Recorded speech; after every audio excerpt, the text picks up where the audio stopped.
Hi, everyone. This is the first episode of Coffee, Chaos, and Chromosomes. My name is Russell Wilson, I'm Amy Wilson. and a little bit about myself. I am a military veteran. I currently work in software development. I work with a company that does risk management for multiple different companies. I work in customer service, and I am a team lead on the customer service team, and I have about 10 members under me right now. And this is my wife, Amy, and she's going to tell you a little bit about herself. Well, I have been a nationally certified medical assistant for, 18 years, I think, give or take. Done specialties all over from transplant at Children's in Dallas, oncology, neurology, family practice. I'm currently about to get rehired through Baylor, so I'm pretty excited about that. Need to get back to work. So, yeah. And so this is our first time ever doing a podcast or anything like this. I'd say that. We've done little things here and there with Facebook sales. I think she did. Oh, paparazzi. Yeah, she did paparazzi. Paparazzi. She did. Made stuff, Yeah. with sublimation, chaos with the family, siblings, the mom, Yeah. keeps it entertaining for sure. We definitely have some funny videos out there from her mom and us on videos together. But again, this is more of us talking about our situation with our twins, and we want to kind of start from the beginning, even before our twins, and kind of share a little bit about our situation. That way you know a little bit more about us, and then we will eventually get into talking to other people and hearing other stories. But Amy's going to start off and kind of give you her rundown of everything up until the twins were born, and then we'll kind of go from there. Well, thanks for that.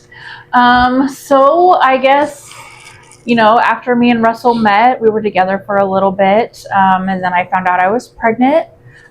Went to the doctor. They said I was having twins, so I was super excited. Early on, after our first or second ultrasound, they did send me for additional imaging. It did say that one of the twins, our son, was not going to make it either through the pregnancy or through the delivery. He did have a chromosomal syndrome called trisomy 13. So we knew nothing about that. So I was very, very devastated. I hit a huge depression, hit a huge wall, not knowing what was going to happen and when. At 22 weeks, his sac ruptured. So I was put on strict bed rest at Presby Dallas, which, shout out to Presby Dallas, they were amazing. And I literally moved from bed to chair in Presby Dallas, was there for 30 days before I was even able to go outside. I had to shower sitting down, and the whole goal of this was to make sure that Kinsley stayed safe. They monitored both children for a long time. I did weekly sonograms. His brain did not fully form. So he had the front part of his brain, but not the back part. And I think the brainstem wasn't fully developed either. And I just kind of took it day by day. It was rough. Russell was in the oil field, so he was gone all the time. I was there by myself. I do have an older daughter, so she would come visit me, but it was just rough. I felt very isolated. I felt alone. And so it was rough. I had blood work drawn all the time. I did get gestational diabetes, so then I had to have insulin. I had to have my sugars checked. And so it just got to the point where it was just mentally draining, and I hadn't even met my children yet. And one day my dad came up to visit me, which he loved to do because it was near Central Market. and he's obsessed with Central Market. And I went up for a sonogram, and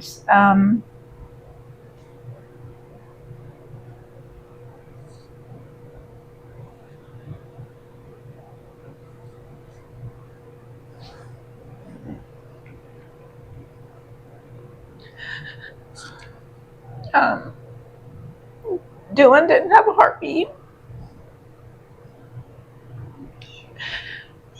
And so I'm blessed that my dad was there with me when I found that news out, because Russell was in the oil field, so he was gone.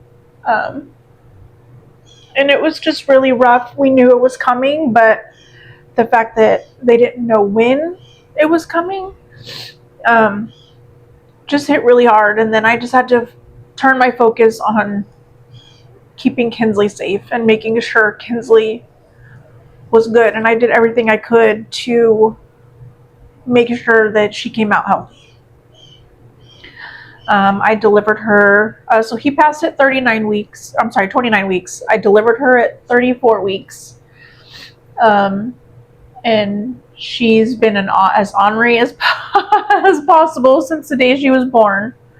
Unfortunately, because he was so little, he was kind of just a mass when I delivered him. So I didn't really get any keepsakes. I didn't get to get ashes. I didn't get a burial. I didn't get anything. So that was rough. After I brought Kinsley home, well, she was in the NICU for 2 weeks. After we brought her home, it was kind of just a mental reset. I had to kind of get in the groove of being a mom to a small child. My oldest daughter was 14 and a half. So it was like starting all over again. And Russell was still in the oil field, so he was gone a lot. When she was born, I wasn't. So that's true. Yeah. So when she says I was in the oil field, I was on an out of town crew at first, and that was where I was when we found out that your sac had ruptured. And so I was in Louisiana, and I had everybody reach out to everybody in my group to let them know that, hey, I needed to get back. I needed to go to Dallas to the hospital. And so they drove me in a van from Louisiana to our yard in Longview, Texas. And from there, I drove to Dallas to see and meet my wife, Amy, at the hospital to figure out what was happening. We both knew it was too early. I was talking to her on the way to the hospital, and we were both concerned with what was going on. We didn't know what was happening.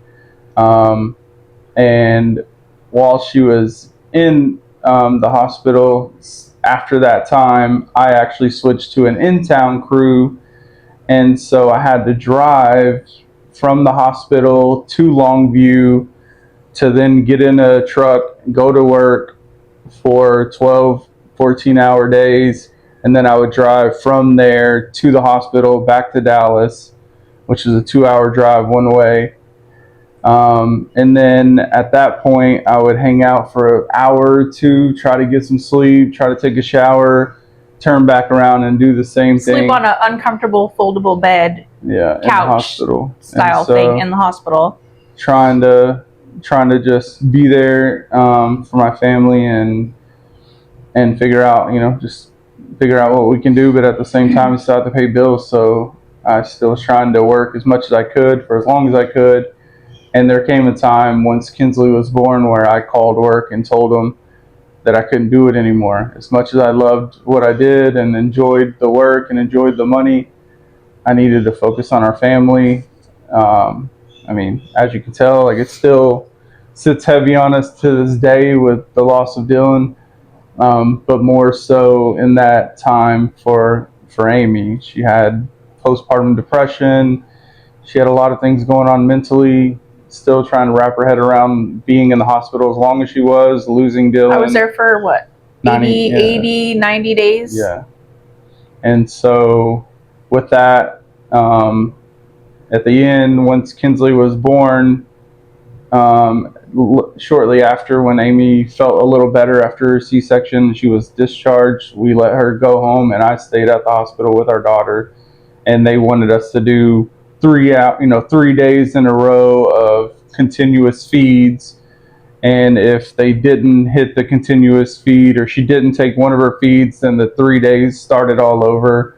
And so I stayed at the hospital. Amy went home, and I just had to go through that. It felt like a game. I had to go through that game with them because Kinsley would eat every meal with me. But if I was to go to sleep or I wasn't to feed her that meal, then the nurse could come in, be lazy about it, and not give her the full feed, write it down, and then now my 3 days starts all over. And so I finally just had enough and said I'm going to stay up and feed her every meal until we go home. And so I ended up doing that for I think 2 days straight, staying up and giving her every meal, and she took every meal. And then the hospital was like, we're not going to hold you any longer. You don't need to stay the 3 days. And they let us go home. So yeah, we went home and met up with Amy, and again, still just, I understood completely that she was still going through things, and our daughter at the same time still needed everything that a kid needs. She didn't have any issues or chromosome issues that our daughters have now, our youngest ones, but well, and originally, let's backtrack. So when I found out that Dylan had trisomy 13, they basically told me that it was a fluke, that I even had a twin pregnancy, that it should have just been a single pregnancy. Basically, he never should have formed as a child. And so we didn't think anything of it. We just thought, we drew the short straw, I guess, with that whole situation. But come to find out, 4 years later, when we got pregnant with the twins, it was a similar situation. With Kinsley, she does talk about Dylan a lot. When she was little, she used to say she talked to him and she played with him, and why did my brother die so I could survive? It does hit her really hard. She does have his name as her middle name, so she is Kinsley Dillon. And boy, does she act like there's two of them all the time. yes. She's very rambunctious, keeps us on our toes. But yeah, it was a very difficult time. If you can't tell, ink is my therapy, and so I did get a tattoo in his memory that says your wings were ready but my heart was not. And I wear it with pride for sure. So Yeah. So then years later, we found out that we were pregnant again. And at that time, we keep saying twins, but at that time we went to the ultrasound and we did everything early in preparations, just trying to make sure that nothing was going on that happened in the past. We were trying to be as cautious and as prepared as we could for everything. We went in and we saw an ultrasound, an early ultrasound that showed one baby, and we were told, after blood work and different things for trisomy 13 and different chromosome disorders, there was nothing that came through on those results. We just knew that it was a little girl. And so, weeks, months later. At 16 weeks, we found out it was twins. We go in and she's like, oh, we'll be able to see the sex of the baby. And I said, we already got blood work. We did the labs. It says little girl. So she's like, how exciting. She put that Doppler on my belly. Oh my gosh. I saw these two big melons sitting there. And she goes, how many did you say there were in here? I said, 1. She said, clearly there is 2. So that's when we found out we're having twins again. But still, nothing seemed to be wrong. I don't know how far along I was before they realized the girls had holes in their heart, which was the only real concern we even had or knew of. Yeah. So I would see specialists routinely. I even went to a pediatric cardiologist, and they did echoes and all of that fun jazz, and said that the holes were not superficial, but they were small enough to where they should close on their own, but I'd have to still see the specialist. I felt like weekly, but I probably went every couple months. And then as we started to get closer to the end of the pregnancy, that's when they started to notice other abnormalities. And I had to go see an additional specialist through UT Southwestern.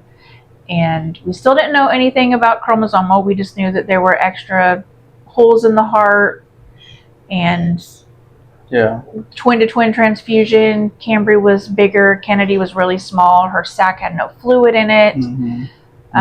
And she was massive. Amy was massive, and Kennedy kind of set.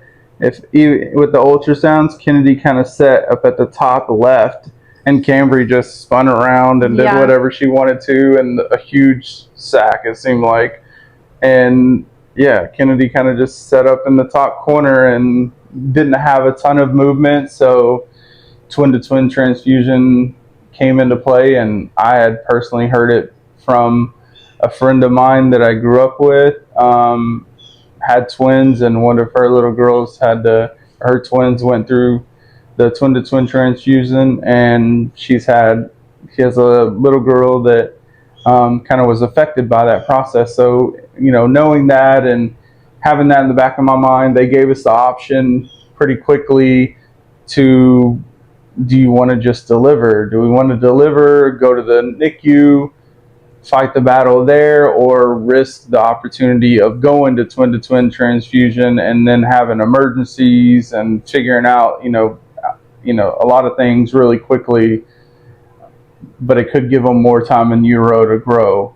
We opted, all of our kids, both of our kids outside of our marriage, before our marriage, we have preemies. I mean, I've had preemies. I think every kid that I've had is a preemie. So the NICU didn't scare me. The NICU didn't, phase me in the thought of, my thought process was, I'd rather have them here, see them alive, know that we can do something, than have it happen inside, and then we're rushing to not only save my kids, but my wife. And that was my biggest fear on top of everything. And I didn't say that out loud at the time, but that was inside. The biggest worry for me was like, I don't want anything to happen to my wife in this process. When stuff like that happens, rushing and trying to get kids out and trying to, I just didn't want anything to go wrong. I'd rather have them out. It was nerve-wracking still, but we got them out. 32 weeks. Yeah. Had a scheduled C-section at UT Southwestern here in Dallas. And I mean, they were great there as well. They had a genetics doctor on staff, which we didn't even know we needed, but I was glad that she was there. When the twins were born, was Cambry not breathing when she was born? I don't think either one of them were. I think they very tiny, 4 pounds 6 ounces. The other was 3 pounds 15 ounces, just skin and bone, no meat on them. And they cried like kittens. And we thought it was just the cutest thing ever. We're like, oh my gosh, they're so cute. They're so little. They sound like kitty cats. And the doctors were like, there's something off. Their facial features are different. Their eyes are far apart, or they have the wide bridge of the nose. They just thought something was off. So, but it also had to do with the fact that we were giving oxygen, we were doing everything in set patterns to progress, and they were not. So it felt like they would progress a little bit, and then they would always kind of backslide, and we didn't know why. I was in the meetings every morning with them, sitting at a table with the doctors and I kept saying, like, let's try something. Like, I'd try anything. I don't know what is causing them to backslide or what's happening, but give them the opportunity to breathe without the machine, or whatever we got to do to try something different than what we're trying. And we all kind of felt like something was going on. None of us knew what was happening. And like she said, the cries were really different than any other kids in the NICU. You could hear other kids in the NICU screaming bloody murder. Our girls, no matter what you did, whether you pricked them, whether you did whatever, you would just hear a little, just a little faint cry. So soft. And so, we didn't know what that meant at the time. We had no clue. We didn't know if that had anything to do with what was going on. We later find out 65 days or something. I think it was 65. They were there for quite a while before they even did genetic testing. Yeah, I think it was 60 something days before they actually decided, hey, let's do a genetic testing. Let's see if there's anything else in play here. We're all kind of taking our guesses on what it could be. A lot of Down syndrome getting thrown around, a lot of just, Well, and so much happened before then, too. I mean, Cambry got meningitis in the NICU. That happened. And she didn't even show any signs or symptoms except her CBC was off. Her white blood cell count was bonkers. But she didn't have fever. She didn't have any signs or symptoms. And so they did a spinal on her. And sure enough, she had meningitis. How that happens in the NICU, I have no idea. Kennedy got some crazy, they thought she had neck, which is like necrosis, something, it's just this awful, ungodly intestinal thing. So neither one. I mean, they were NPO, which is nothing by mouth, for a long time. Kennedy was TPN. I mean, it was just one hurdle after another. They were in separate rooms, so every time we went up to visit, I'd be in one room, he'd be in the other, and then we'd have to swap. And they were there for 30 days? 45 days maybe? They were there for a long time before we were even able to hold them both together. And I have one picture of each of us doing that, and then they immediately went back into their separate rooms. So we jumped through quite a few hurdles before we even did the genetic testing. And then when they came back with, oh, it's cru de Chat, we're like, cru de what? What is that? Yeah. So cru de Chat, like we didn't know anything about it. Which is French for cry of a cat. Makes sense now. Yeah. Because they sounded like kittens. And 5P minus, and again, that again didn't mean anything to us. I didn't know what it was.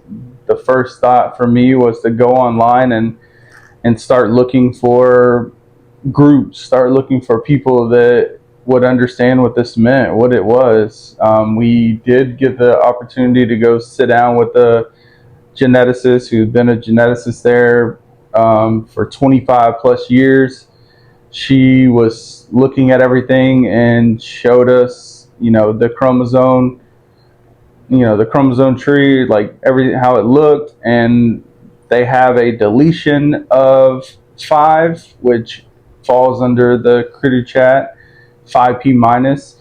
But they also have a translocation of 7Q or something that's flipped from the bottom onto the top, which makes their chromosome 5 longer instead of shorter. And so I asked her, I said, what does this mean? And she said, I don't know. She said, the only thing I can tell you is that this isn't the best option. She said that essentially with it being a subtraction of the 5P, you would have a certain amount of the issues or things happen with the developmental deletion. Delays. Then now with the translocation, it's actually longer than it's supposed to be. So she's like, you also have now the issues of that as well on top of it, which again, they didn't explain very much. There's not a lot of kids have it, so there wasn't a lot of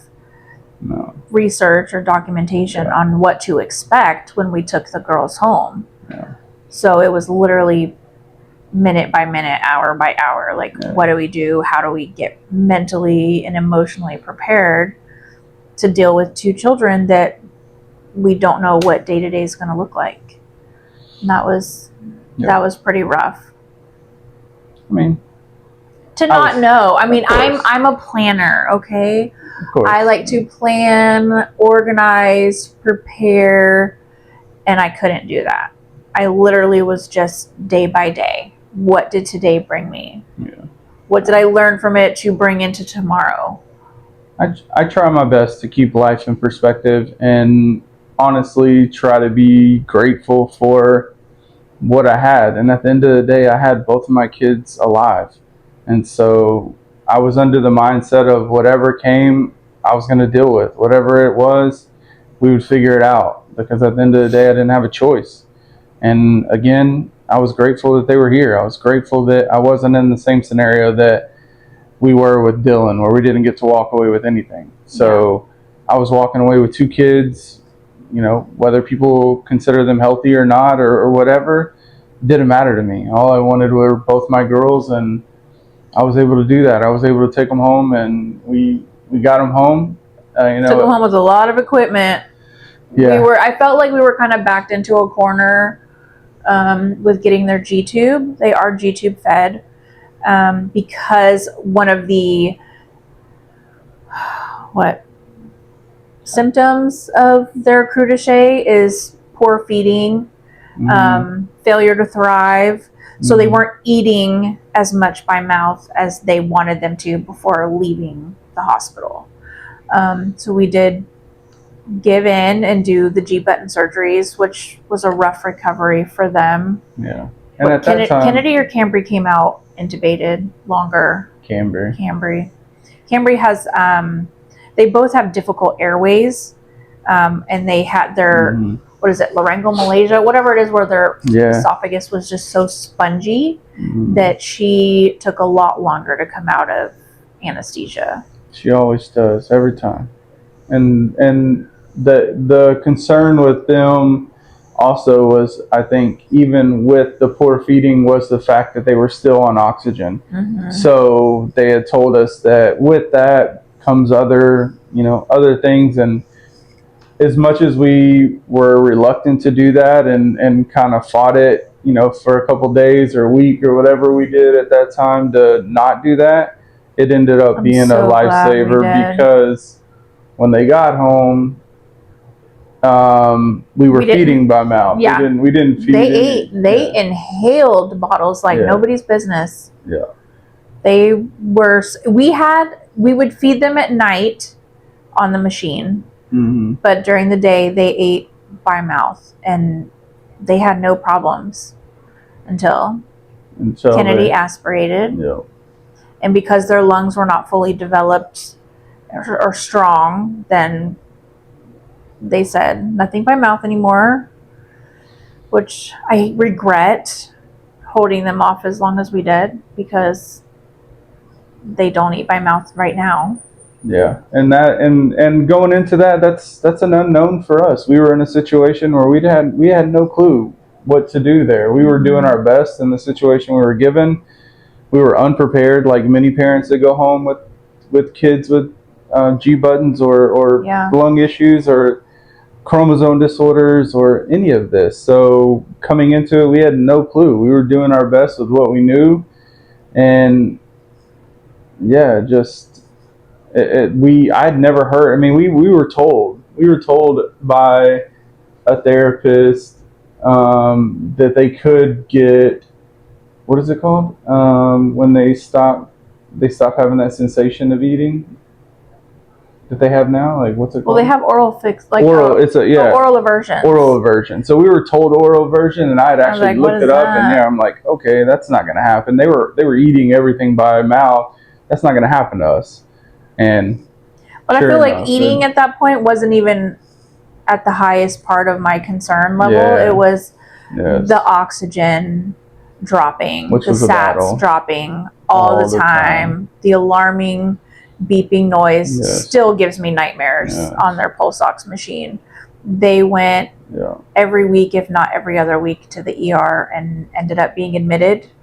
Sometimes they'd go together, sometimes they went on their own, and it was exhausting, mentally exhausting. I had mental breakdowns every day. The first 3 months they were home, we didn't have any help, any nursing.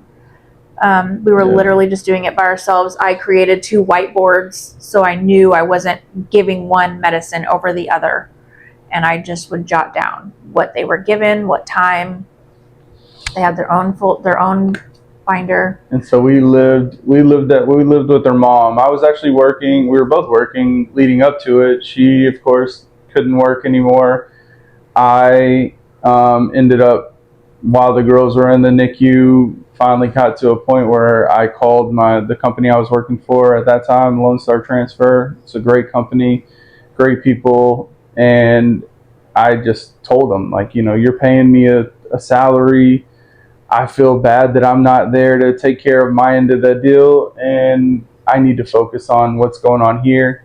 There was a ton of unknowns, and we were lucky to have the scenario where we lived with her parents at the time, and I was able to just drop it and take care of the kids and focus on Kinsley, not only Kinsley, who we had at home now. Yeah, which I felt And like that was she hard. got the short end of the stick at that time. I felt like we just threw every electronic at her to keep her occupied because we were so mentally and emotionally drawn to taking care of the twins and figuring out what was going on with them and how we could make our day-to-day flow better. It was a lot. It was mentally a lot. Like I said, I had mental breakdowns every day. I mean, there was oxygen tubing connections and concentrators and feeding pumps and, extensions coming out of their G button. And it was just a lot of moving parts that nobody tells you when you leave the hospital with a child with special needs. And we just had to figure a lot of it out on our own. And thank God for this man, because he is the calm to my storm. I am utter chaos. I get anxious really easy, and he is my woo-saw. And so, I mean, during that time, she did majority of the day. I would stay up all night and then into the day to help as much as I could before I had to take a nap to do it all over again at night. And it was definitely a rough time, but at the end of the day, I mean, I've learned so much. I learned a ton during that time with the oxygen and how to handle that situation and not get worked up or freaked out about, the sats dropping, or, sometimes it was as simple as repositioning them. Sometimes it was, I needed to get it broken up. We had CPT vests, we had oxygen. The smallest little CPT vests. They were the cutest thing ever. And so we would put them in the vest, and I would set them up, and we would get the, whatever was in there broken up to the point where I could see their sats rising. So as crazy as it sounds, in my head, sometimes I had to think of it as a game of like, hey, I need this number to go above, go up to this number. And, I could watch my girls, see how their faces were doing, see how they were reacting to everything. And depending on if they were, moving and alert and working with me, then I was happy to try to do everything at home. There were many times, though, that we got to the point where it was a hospital visit. And so we ended up, eventually finding our second home at Medical City, Dallas, which, shout out to Medical City, Dallas. Still one of my favorite places to go if we ever have to go. We had to go to the PICU there, and it would be me going to the PICU with Cambry. And then by the time Cambry's time at the PICU was over, Amy's calling me saying Kennedy's on the downside now. Cambry's up. We're literally meeting at the ER. The swap kids, so that I could stay with Kennedy, she could go home with Cambry. I lived in a chair at the hospital. That went on for the first year and a half, at least. Yeah, year and a half. Oh, it didn't feel like it was going to end. Yeah, it was torture. Again, I always looked at it like I have my kids, right? But we didn't know as rough as what was going to happen. We didn't know what tomorrow was going to bring with them, especially with their health. True. And they were like, oh, we don't know if they'll ever eat on their own, if they'll ever walk, talk, be able to communicate, sit up, crawl. We knew nothing at all. Yeah. But, through that time, we did meet people online. We did talk to people. I was always searching on Facebook groups or whatever I could find to try to just reach out to parents. And if you don't already do that, please start. Please start reaching out to other people, reach out to groups, get involved in the groups that are there. Any group, anything you can do to try to build your community. And in all reality, that's a big reason why we wanted to start this, is because we were there. We know how it feels. And don't get me wrong, like our situation, sometimes listening to others feels small even. And to us, it was huge though. To us, it was massive. Felt like it was never going to end. Felt like, we weren't going to be able to breathe forever. But through that process, we met other people. We were given advice by other people, and we actually stumbled upon MDCP, which is Medically Dependent Children of Texas, Medically Dependent Children Program of Texas. And if you're not in the state of Texas, I don't know if they have anything like this in other states, but for us, it was a blessing. We then were able to, work with Social Security, and we were able to get nursing, get help. And as tired as we both were from everything that was going on, it was a relief to have somebody in our house that we felt like going into it was going to have more answers or all the answers. And and at first we only got one nurse. So I was the other nurse with the kids, and she was only there for 8 hours. She just retired, I might add. So she was with us for 8 years almost. She's amazing. I love her. Shout out, Donna. Still our family. So we only had one at first, and then we were able to get two, and they were only 8-hour shifts. And then we were able to get some and we still have nurses. the second one. The second one's a night nurse. Yes. She's still with us. So then we were able to get some night nurses, and it was just a relief, but it was so weird. Like, how do I go to sleep with a stranger in my home that's taking care of my medically dependent child? Like, how do you feel comfortable with that? It took a long time for me to feel comfortable to sleep. Knowing that I could hear the alarm bells through the walls, but knew that there was somebody there that was medically inclined to take care of my children. And thank God we have some amazing nurses. We have had some very sketchy nurses, but 90% of our nurses have been amazing. And I know some people don't even get nursing, which y'all are superheroes in my eyes, because I don't know if I could do it.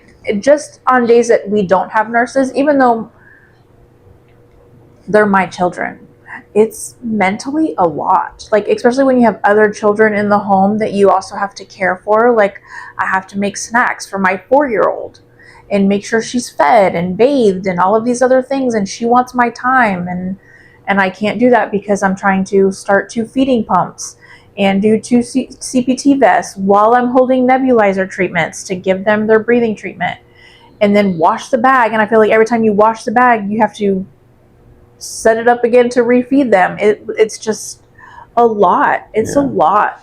And the medications, and making sure that you have the medications set out. Syringes lined up for miles of medications. It's a water, lot. Just making sure that you're also giving the water that you're supposed to give. I mean, there's so many things that it felt like, felt like you had to be organized. Otherwise, it just felt like chaos. And don't get me wrong, organized or not, still feels like chaos at times. I mean, Kennedy got me the other night with a blowout. But I feel like if it wasn't chaos, like if it was so calm, I'd freak out. I feel like I run on chaos. So when it's too quiet and there is no chaos, it's like I'm fiending. I'm like, oh my gosh, what's happening? Why is it so calm in here? It gives me anxiety.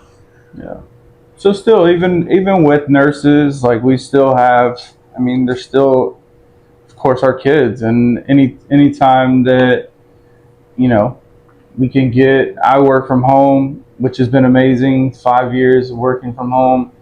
Amy was home for many, many years until she went back to work, a year and a half ago. And then she took a little break after that, and then now she's starting another. I start tomorrow. Yeah, starting another gig. So, yeah, I mean, even with nurses, it still feels like a lot. And there was really a change for me at one point where I realized it's a marathon and not a race, because I was driving myself into the ground, work, being with the girls at night and then trying to be up during the day to spend time with Kinsley and our other kids and Caden and Kirsten, and trying to take care of everything we had to take care of. And it just was one of those things where eventually, once we did get nurses and we did have a good group, that it was easier to relax. Still didn't make it perfect. There were still times where I absolutely had to be involved and take care of a lot of things, and even sometimes comfort the nurses, sometimes calm the nurses, sometimes help them understand. They kept everybody on their toes. Help them understand, like, hey, we've been through this. I know you haven't been here. This is what we got to do. And then I would just pretty much take over, nurse or no nurse. They were my kids, and they always will be my kids. And yeah, so it's just been a journey. And we need a village for sure. Yes, a village is needed. And if you don't have your own village, we will be a part of your village. Please, yes. We've seen plenty of posts before on different groups, and I tell my wife all the time, like, I wish I could just come to your house and help you. Like, we've been through it. I know it's rough. I see so many people going through, and it breaks my heart, because we know exactly how it feels to be there. And he used to run circles around the nurses at the hospitals when he would stay. Yeah. He'd adjust the hypotherm. I mean, he would adjust everything on his own. Yeah, I learned the machines. I learned whatever I had to learn, because at the end of the day, like, it was just what I felt like I needed to do to feel comfortable and be their voice, because I realized that. And even as much as I knew and as much as I did, there were many times where I would talk to Amy on the phone. I'm at the hospital. They're trying to do this, or they're about to do this. And she's like, why? And I'm in the hospital mode now. I live there. I breathe this. Like, I'm not second guessing some of the little blood draws or different things.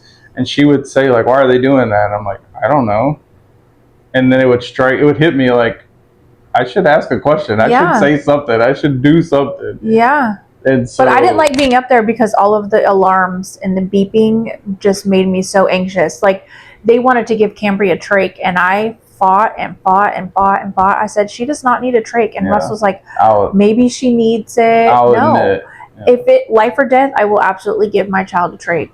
But she didn't need it. And months later, the pulmonologist was like, I'm so glad you didn't listen to me, because she did not need that trach. Yeah. And you were on board. Yeah. And being at the hospital and seeing them go through so much, and having to go through just the process that we went through every single time was the same exact process of, like, trying to build their lungs up, trying to dry it out, trying to, build the elasticity back, trying to open their lungs fully up.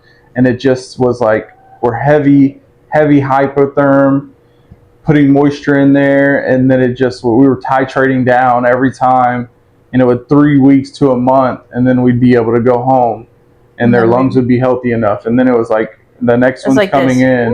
The next one's coming in, and it's the same process. And so there was a point where even we got the Airvo that we were using at the hospital. Amazing machine. We got the Airvo. I was able to talk to the doctors, showed that I understood the machine. I'd been there so many times. I knew this machine. I felt like at the back of my hand, I knew it. I was telling the nurses who came in how to use it that had never seen the machine. And so when we had the opportunity, I was able to go take a course in the hospital to show that I understood the machine, what it was used for, and that that it wasn't made for me to go home and be the hospital. It was made for me to give the girls an opportunity to stay home longer, be able to use some of the machines that we used at the hospital, and avoid going back to the hospital every week, every other month, or every whatever. It just felt like we were nonstop up there. So we got it to come home, and we were able to keep them home longer. There were instances where the nurses were uncomfortable, and I'm like, let me just take over. I'm going to put them on the Airvo. We'll run the Airvo for this long, and then I would do the same process that we did at the hospital and titrating down. and bringing them back and pull it off at home. So it ended up being truly a blessing to have it and have the ability to use it at home. But again, you have to adapt to the situation you're in, and that was just me adapting. It was me trying to do the best I could in the situation we're in, and Yeah. but it's still, I mean, it's still one of those things where, nurses or no nurses, you're just having to figure things out at times, and It's still day by day. yes, still day by day. They still keep us on our toes. Definitely. And we will talk more about all of those triumphs and setbacks For in sure. another episode for sure. And we did skip quite a bit. That was the smallest version of the Yeah, chaos of when absolutely. they were first born and the stuff we had go on with Dylan and Kinsley. Mhm. And so with Cambry, Kennedy, and Dylan all having a chromosomal syndrome, we don't know if anything's going on with Kinsley. She may have an issue, just her chromosomes are all the same length, which the doctor did say. One of us for sure is a carrier, but one of us could have the same thing going on, but because all of our chromosomes are the same size and the same length, that we would never know unless we were tested. So that was just a small tidbit of what happened. And then hopefully our next episode we'll be able to go a little more in depth on the beginning of their journey with therapy and nursing, and them kind of coming out of that 1.5 years of torture Chaos, to where they for started sure. to get a little stronger.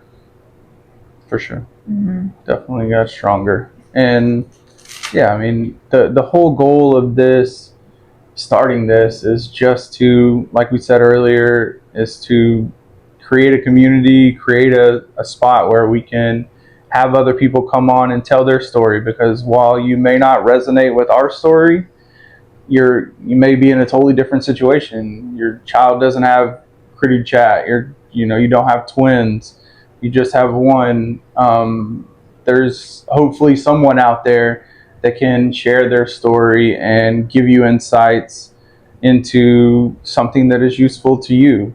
And at the end of the day, again, whether you resonate with any of our stories, create, find a community that works, that gives you answers, that is willing to help you. And while everybody in those communities may not be as talkative as us, there's going to be some people in there. There's going to be somebody that'll reach out to you, or somebody who's willing to answer your questions. And I would encourage you to grab onto that if you find it, because that has been a godsend for us, and truly hoping that we can help as many people as possible. Yeah. And even if it's just awareness of scenarios that we've been through, hospital visits that we've been through, we can talk about later on. Yeah. There's also, my goal with this is also to be able to bring in organizations that are helping kids with disability. Also, the adaptive equipment that is out there that we didn't know about, that we found out later on. There are programs out there that can help with all types of things. And our goal is to try to get in touch with as many of those programs as we can and share that information with you, share that with everybody in the group, so that we all have more information. We all know a little bit more when we walk away from these.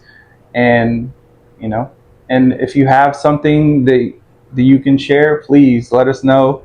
We're happy to have anybody on the podcast, whether it's in our house or on the phone, and we can just share the knowledge, share the wealth, and help everyone as much as we can. That's my personal goal with it. Even if you just want to tell your story, get your story out there, which is I feel like it's a comfort for me. I feel like he bottles his emotions in quite a bit, and I wear my emotions on my sleeve. But I feel like even if it's just something you can talk about, it'll just help you, whether it's healing or, you know, just being able to get your story out there and just get it off your chest. I just feel so much lighter knowing that I have people I can talk to, whether they relate to me specifically about what's going on, just somebody, just like a therapist, just somebody who will lend an ear just so you can talk and just, you know, listen. Doesn't even have to say anything, just listen. It makes a world of difference. Yeah. And I honestly feel like this whole thing is going to help me as well. Because Yeah, she's right. 'cause you- I do bottle it up. I Yeah. do not even talk about it a lot of times because at the end of the day, it doesn't. Sometimes I feel like it doesn't do me any good to talk about it. What's it helping? At the end of the day, like I still got to take care of whatever comes up, and it is what it is. Like I don't want to hash it out every day or be emotional about it every day because I have two little human beings that are depending on me to be there and be strong for them. And while sometimes I don't feel the strongest for myself, it is one of those things where, you know, I got to do what I got to do. Yeah. And personally, trying to take better care of myself now, and that is big. If you're not doing it already, please, please, please try to do some form of self-care.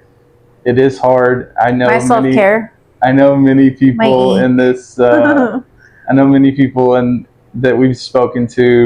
You know, all say the same thing. We kind of all forget about ourselves. We all forget about what we have going on personally because we're worried about another human being. We're worried about our kid. And at the end of the day, they come before whatever we have going on, physically, mentally, whatever it is. And so that wears on you though over time. That definitely plays a part and comes to fruition in the weirdest ways at times. So try to take care of yourself, and at the end of the day, it pretty much reminds me of the airplane scenario, and many people have said it to me over the years. Is put your mask on first and then help others. It's hard to think about it that way because for me sometimes it feels selfish to even go walk or work out because at the end of the day I just want to be there for my kids and be there for my family. And I'm starting to realize the more I take care of myself, the more I can be there for my family, the more I do feel equipped to be there and take care of things for the long run. Yeah.